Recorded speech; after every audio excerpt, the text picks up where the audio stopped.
Let's take a look at 6.3 exercise 6. Consider the differential equation dy dx is equal to negative xy squared over 2. Let y equals f of x be the particular solution to this differential equation with the initial condition f of negative 1 is equal to 2. Let's just take a look at the information that's given here. We are given a differential equation, and then we're given that there's a particular solution. There's a function f of x that follows this, and that function has the initial condition f of negative 1 is equal to 2. Here's the information written out. We have the differential equation and the solution y. We can set the solution as f of x so that we can say that there's an initial condition f of negative 1 is 2. Let's dive into part A. On the axes provided over here, sketch a slope field for the given differential equation at the 12 points indicated. Recall that a slope field is a graphical tool, and it helps us visualize differential equations or solutions to them. The reason why we do this is because it shows us general behaviors of functions based on their differential equations. Now that we've established our goal, let's figure out what the slopes are at each of the 12 points, starting with the axes, the points on the axes. We have 6 points on the axes, starting with 0, 0. This is when x and y are both equal to 0 at the origin.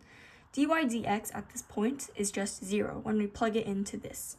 You'll actually notice that for all points on the axes, it's the same.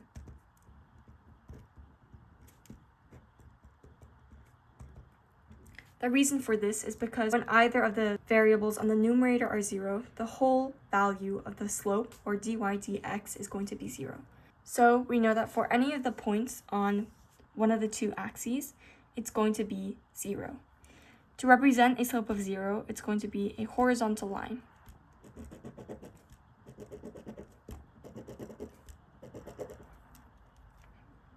And just to show you one more time that any of the points on the axes will result in 0,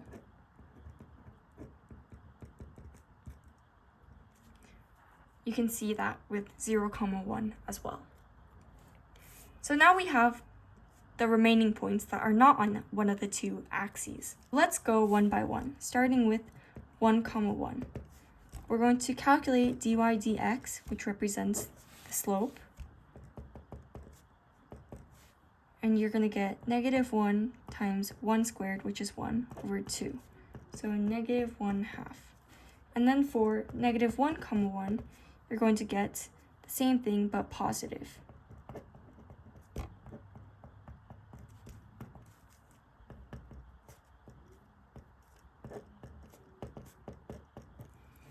So we're going to graph these 2 points, the 2 line segments. At 1, 1, it's a slope, a negative slope, so it's downward facing, and it's negative 1/2. You can imagine that the slope is just rise over run. So there's 1 rise, 2 run, 1 over 2, but it's negative. And then just the opposite for this side. Next, we can do 2, 2.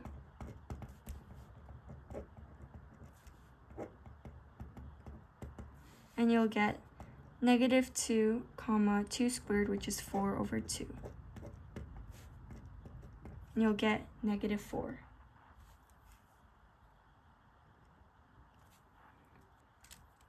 Let's do 1, 2 and negative 1, 2.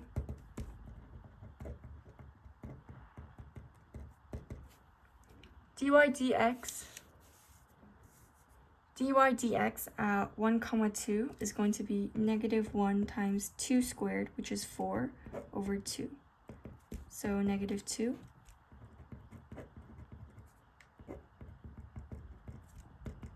And when x is negative, it's just going to be the same, but positive 2. When we graph this, you can imagine that there's a slope of 2 here, or negative 2 here. And here is positive 2. And finally, we have 2, 1.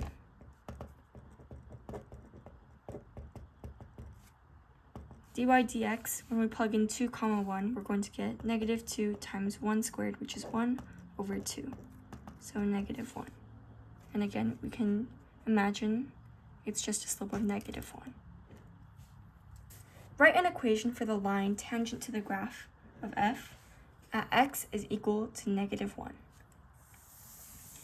Now, when we want to write the equation of a line, we need two pieces of information that we don't have currently. We need the slope and the intercept, or a point.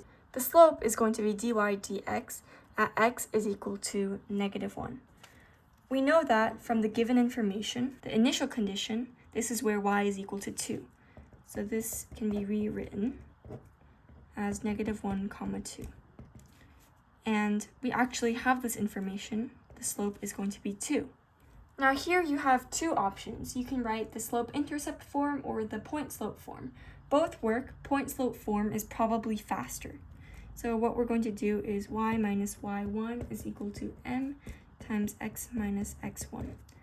So here we just need to put a point here in which we have negative 1 comma 2. So y minus 2 is equal to the slope 2 times x minus negative 1 is plus 1. Another way you can do it is you can use the slope-intercept form, which would be y is equal to the slope 2x plus b. And then you solve for b by plugging in the initial condition. 2 is equal to 2 times negative 1 plus b. b has to be 4, so y is equal to 2x plus 4. These two are the same two lines, just in different forms. Either of them would work with AP. Finally, find the solution y equals f of x to the given differential equation with the initial condition f of negative 1 is equal to 2. We're going to start with the original differential equation that's given. And then our first step is separating the variables, putting x's with x's and y's with dy.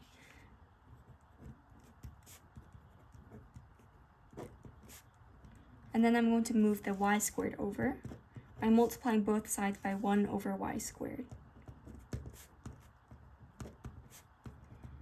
Next, I'm going to take the antiderivative on both sides.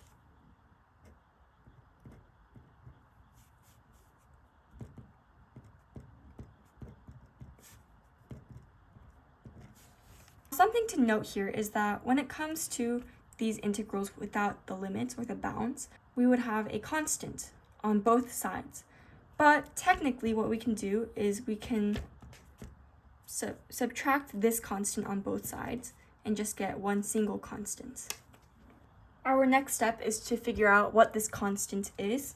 So we're going to plug in our initial condition. So negative 1/2 is equal to negative 1 squared, which is positive 1, fourth plus c. So c is going to be negative 1/4. Now in the problem, it asks us to solve for y. So now that I've plugged in c and gotten this form, I'm going to multiply everything by negative 1. And at this point, we're just doing some algebraic manipulation in order to isolate y. 1 over y is equal to x squared plus 1 over 4. And I can get the reciprocal of both sides and see that the solution, the particular solution that meets both the initial condition and this differential equation is this form. Y equals 4 over x squared plus 1. Let's examine how AP graders would actually score this. They would give 1 point to all these non-zero slopes, so these 6 would be 1 point. And then for these 0 slopes, they would also give another point. For B, you just need either of the line forms as long as it's the same line. So that would be a point. Now for C, there are 6 possible points that you can get. The first point you're going to get is by separating the variables. Second and third points are by taking the antiderivatives. Next, if you have the constant of integration, that's a point. If you use the initial condition, that's a point. And finally, if you solve for y at the end as it suggests, you're going to get the 6th point.